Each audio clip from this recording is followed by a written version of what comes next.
Imagine having everything: wealth that rivals the stars, power that commands a city, yet one secret shame locks your heart in shadows.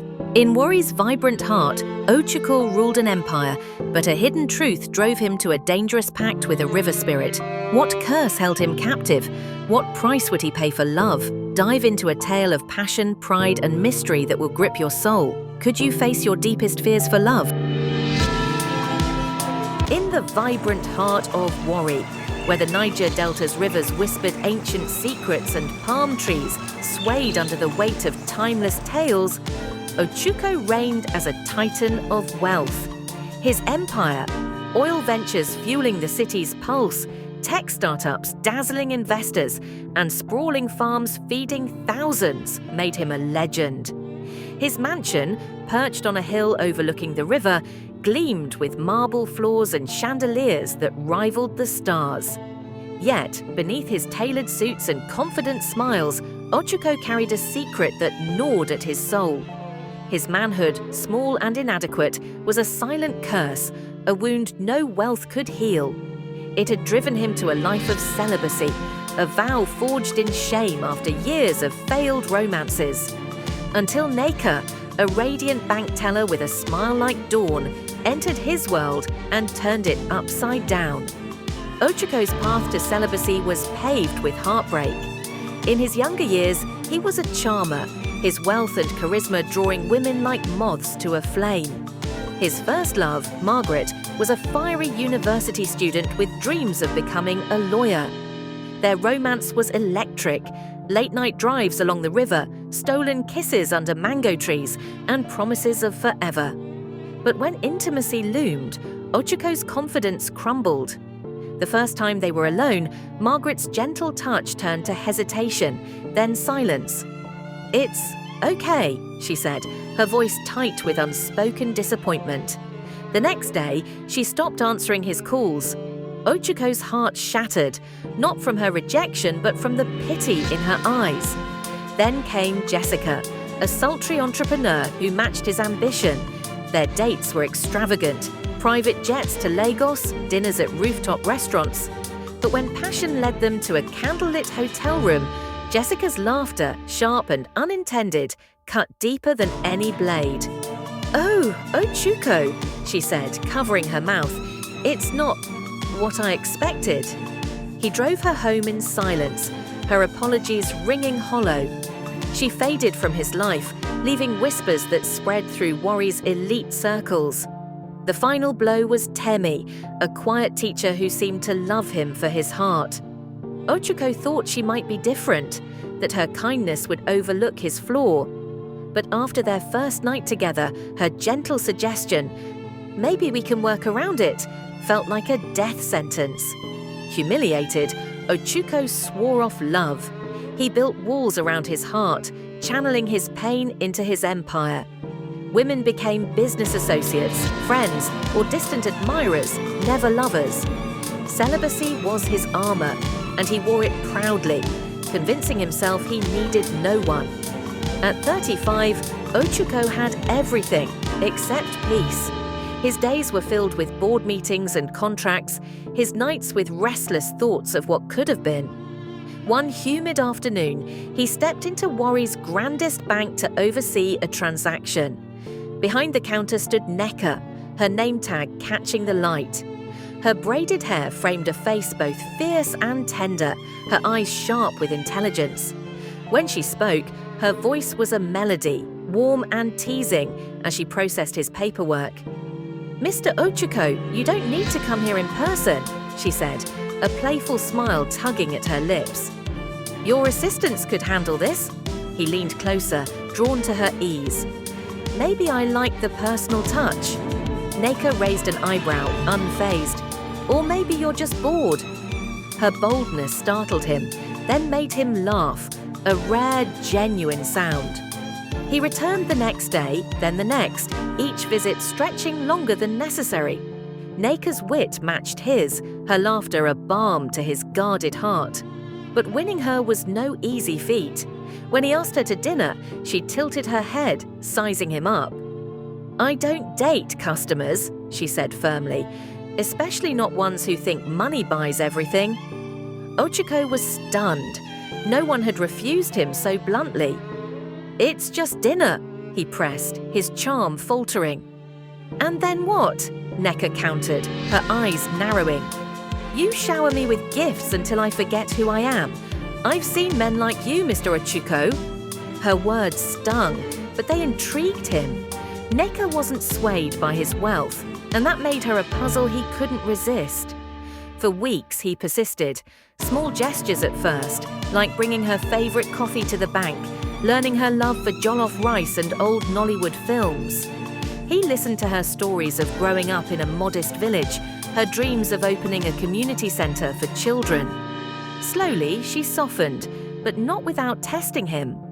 One evening, as they shared a plate of suya under a street vendor's canopy, Neka fixed him with a serious gaze.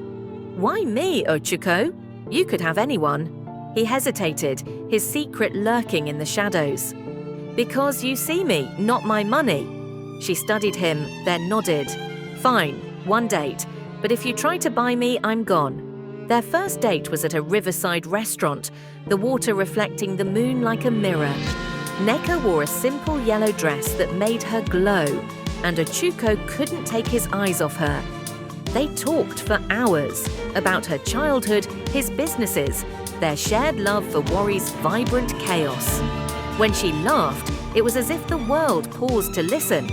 But when her hand brushed his, a familiar panic rose. He pulled back, offering a strained smile. "Let's take it slow," he said, his voice tighter than he intended. Neka frowned but nodded. "Okay, Ochuko, slow it is." Their courtship blossomed over months, a delicate dance of affection and restraint. Ochuko spoiled her, not with extravagance as she'd warned against, but with thoughtfulness. He sent her books by Chimamanda Ngozi Adichie, her favourite author, and surprised her with tickets to a local theatre troupe. Yet, every time intimacy loomed, he deflected. When Neka tried to kiss him deeply one night, he turned it into a playful peck, suggesting they watch a movie instead. When she invited him to her apartment, he claimed a business call and left early. One evening, 6 months into their relationship, Neka's patience frayed. They were in Ochuko's mansion, sprawled on a velvet couch, a Nollywood rom-com flickering on the screen. Neka turned to him, her eyes blazing. "Ochuko, what's wrong with you?" she demanded. "Every time I get close, you push me away. Do you even want me?" His heart pounded, the weight of his secret suffocating. He reached for a velvet box, pulling out a sapphire bracelet that sparkled like the river at dusk. "Neka, I love you," he said, fastening it around her wrist. "Let's wait until marriage. It's traditional." Her face softened, but suspicion lingered. "Traditional? Or are you hiding something?" He forced a laugh, his chest tight. "You're too impatient, my love. Just trust me." But trust was fragile, and Ochuko felt it slipping. Neka's questions grew sharper, her touches bolder, and his excuses thinner. He loved her with a desperation that scared him, but the thought of her discovering his inadequacy was unbearable. He began to dream of the old folk tales his grandmother told, stories of Mami, the river spirit who granted impossible wishes but demanded impossible prices. Could she fix him? Could she make him whole for Neka? On a moonless night, driven by desperation, Ochuko drove to the river's edge, where mangroves twisted like ancient sentinels. He clutched a carved wooden relic, a gift from his grandmother said to summon Mami. Kneeling by the water, he poured out his heart. "Please," he whispered, tears mixing with the river's mist. "Take my wealth, my businesses, anything. Make me enough for Neka." The water rippled and a figure emerged, ethereal, her skin shimmering like wet obsidian, her eyes deep as the abyss. "Ochuko," Mami voice was a haunting lullaby. "You seek to rewrite nature's design. I can grant your wish, but my gifts carry shadows. You will be whole, but only until the next full moon. Then you will lose what you value most.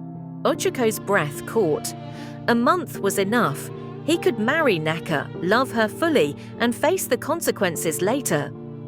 "I accept," he said, his voice trembling but resolute. Mami Wata's smile was enigmatic, her eyes glinting with secrets. She touched his chest, and a warmth surged through him, erasing his shame. "Go, Ochuko," she said. "But beware, my price is never what you expect." The next morning, Ochuko woke with a confidence he'd never known. His body felt different, complete, capable. He called Neka, his voice brimming with excitement. "Dinner tonight, my place, I have something to tell you." Neka arrived in a red dress that hugged her curves, her eyes curious but guarded. Over candlelight and egusi soup, Ochuko took her hand. "Neka, I've been a fool holding back. I want to marry you. I'm ready now." Her eyes widened, then softened with tears. "Ochuko, are you sure?" He nodded, pulling her close. More than anything. They kissed, and for the first time, Ochuko didn't pull away. The weeks that followed were a dream. He proposed under a canopy of fairy lights in his garden, the ring a diamond that rivaled the moon. Neka said yes, and their love deepened, unmarred by his former fears. Their nights were filled with passion, laughter, and whispered promises. Neka glowed, unaware of the deal that had made it possible. But as the full moon neared, Ochuko's dreams turned dark. Visions of rivers rising, of Neka slipping from his grasp. On the night of the full moon, Ochuko woke to an eerie silence. Neka was gone from their bed, the sheets cold. Panic seized him as he searched the mansion, calling her name. His phone buzzed, a text from an unknown number. "Meet me at the river. Come alone." Heart pounding, he sped to the riverbank where he'd met Mami Wata. There stood Neka, her eyes vacant, her body swaying as if pulled by invisible strings. Mami Wata's voice echoed from the water, sharp and mocking. "You asked to be whole, Ochuko, but your heart was never broken, only your pride. Now I claim what you value most." "No!" Ochuko roared, rushing toward Neka. "Take me instead."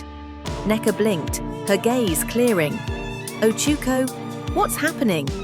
Mami Wata's laughter was a cold current. "Confess your truth, Ochuko. Tell her why you sought me, or she is mine."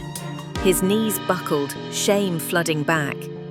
Neka's eyes searched his, pleading, "Ochuko, talk to me." Tears streamed down his face. "Neka, I was ashamed. My body, it wasn't enough. I couldn't satisfy you or anyone. I went to Mami Wata to fix me, to be the man you deserve." Neka's breath caught, her hand reaching for his. "Ochuko, you idiot," she whispered, her voice breaking. "I loved you for you, your heart, your kindness. Why didn't you trust me?" Before he could answer, Mami Wata's voice cut through. "Your truth has broken my claim, but my price remains." The water surged and a searing pain tore through Ochuko's chest. He collapsed, the world fading to black. Ochuko awoke in a hospital, the beep of machines a stark contrast to the river's whispers. Neka sat beside him, her hand clutching his, her face etched with worry. "You're okay," she said, her voice thick with relief.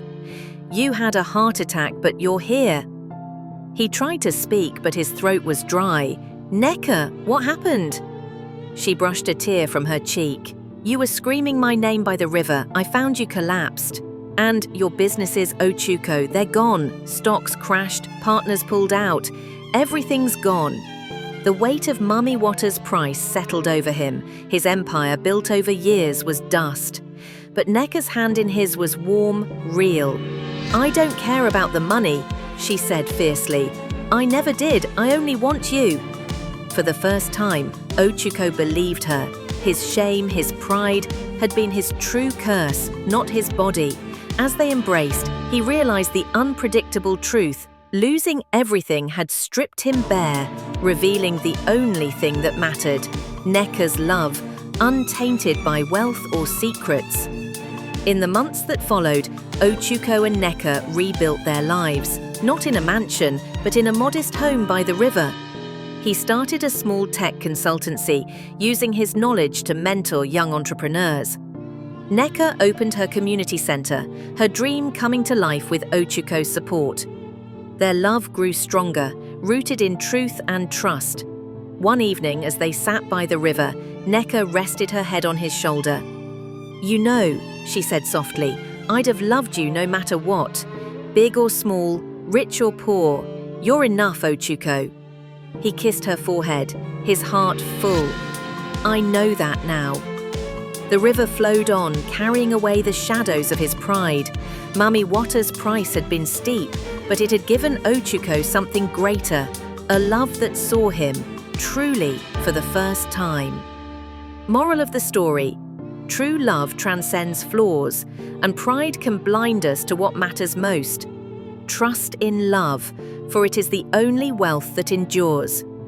Ochuko and Neka's journey through love, sacrifice, and redemption reminds us that true stories stir the heart and spark the soul.